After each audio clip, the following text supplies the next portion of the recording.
Have you ever wondered how a democracy can die? It doesn't always happen with a bang, but sometimes with thunderous applause. Today, we're diving into the story of one man whose ambition was so vast, it swallowed a 500-year-old republic whole. This is the story of Gaius Julius Caesar, the man who killed the Roman Republic.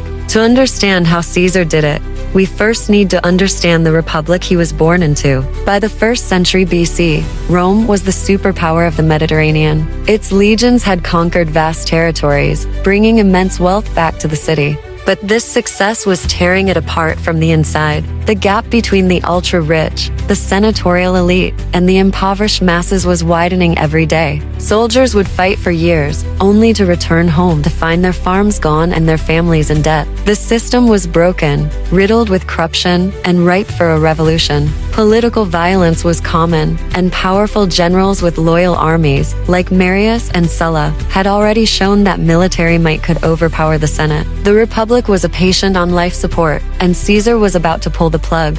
Born into a noble but not particularly wealthy family, Caesar was ambitious from the very beginning. He claimed descent from the goddess Venus, which tells you a lot about his self-belief. His early life was a masterclass in political maneuvering. He aligned himself with the populares, the political faction that championed the cause of the common people, which put him at odds with the conservative optimates who dominated the Senate. He was charismatic, a brilliant speaker, and he knew how to win over the crowds. He'd spend lavishly on public games and festivals, running up massive debts, but seeing it as an investment in his popularity. He understood a fundamental truth. In a struggling republic, the person who gives the people what they want holds the real power. But popularity in the city wasn't enough. In Rome, true power came from military command. Caesar's big break came when he formed a secret alliance with two of the most powerful men in Rome, Pompey the Great, a celebrated general, and Crassus, the richest man in Rome.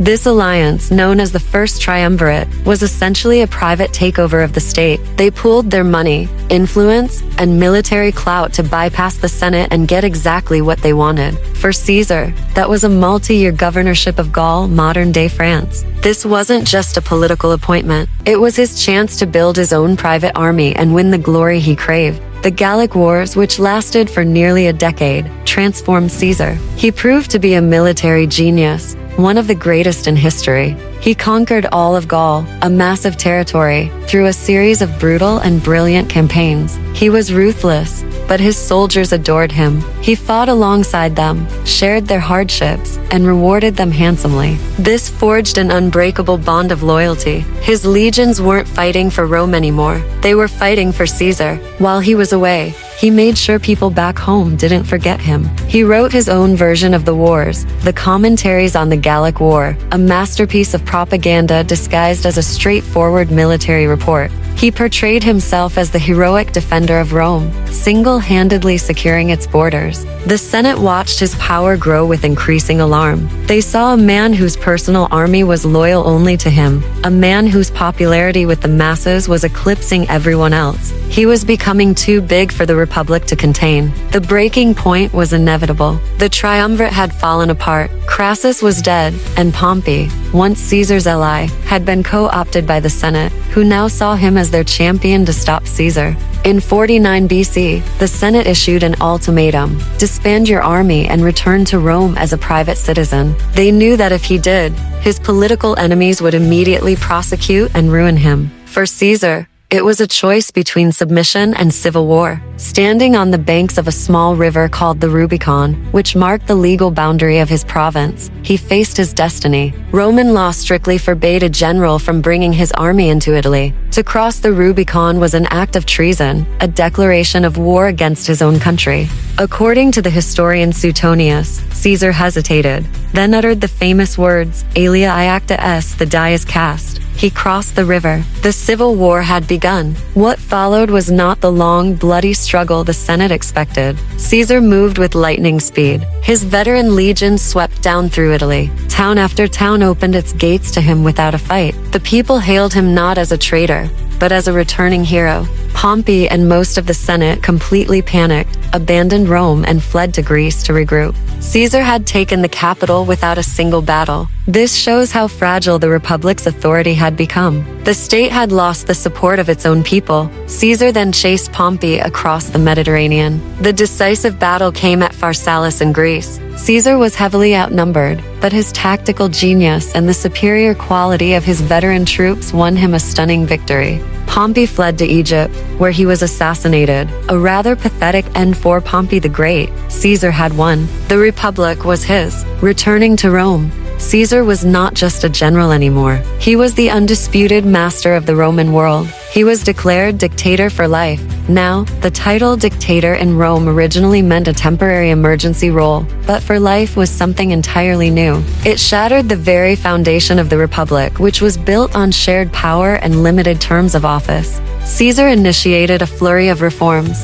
He reformed the calendar. The Julian calendar we use for centuries is named after him. He granted citizenship to people in the provinces and launched massive public works projects to create jobs. Many of these reforms were popular and genuinely beneficial. He was trying to fix the problems that had plagued the Republic for a century. But here's the crucial part.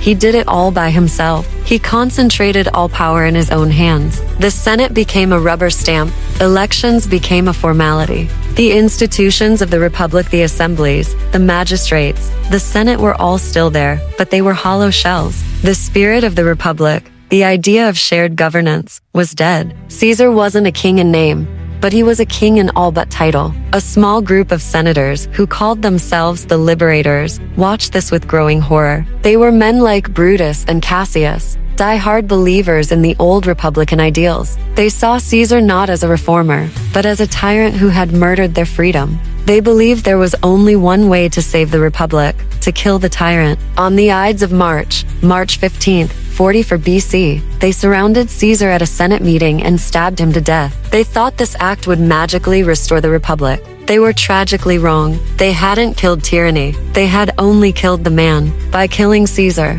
they plunged Rome into another round of brutal civil wars. But this time, the fight wasn't about saving the Republic. It was about who would succeed Caesar. The power vacuum he left behind was eventually filled by his adopted son, Octavian, who would go on to become Augustus, the first Roman emperor. The Republic was never revived. Caesar's assassins had, ironically, only hastened the arrival of the very monarchy they sought to prevent. So, did Caesar single-handedly destroy the Republic? The truth is more complex. The Republic was already dying. Decades of corruption, inequality, and political violence had fatally wounded it. Caesar was more of a symptom than the disease itself. However, his personal ambition, his military genius, and his willingness to break every rule were the final, decisive blows. He didn't create the cracks in the system, but he exploited them brilliantly for his own gain. He showed that a charismatic leader with a loyal army and the support of the people could dismantle a 500-year-old system of government. The story of Julius Caesar is a timeless and chilling reminder of how easily a republic can fall,